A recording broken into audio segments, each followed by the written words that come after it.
No, takto tie výplne sa vyrábajú na zákazku. Oni sa nevyrábajú do foroty. No, prvýkrát si sa s ním musel stretnúť ešte Áno, predtým, musel ako som robiť katalóg, veril som tomu, že sa mi to podarí, ale len veril. Takže som nejaký katalóg, taký provizorný vymyslel, ktorý sa tlačil na bublinkovej tlačiarni vtedy, normálne po stránkach a potom sa zopol dohromady.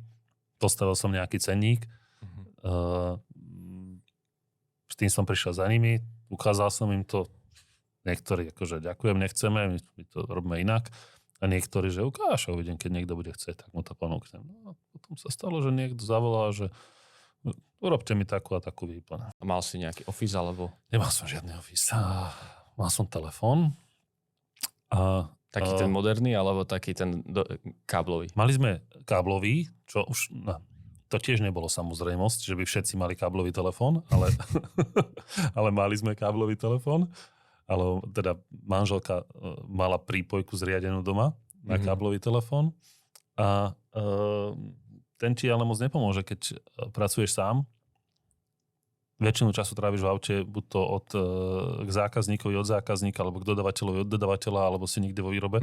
Takže som vedel, že budem potrebovať mobil, tak som sa, a teraz ti už neviem povedať, či to bol február, marec alebo apríl, kedy som sa rozhodol, že si musím kúpiť mobil, čo vôbec nebola vlastná záležitosť. Takže s nejakou viazanosťou som proste si kúpil ešte z Globtelu prvý mobil Sagem nejaký, neviem, jedno.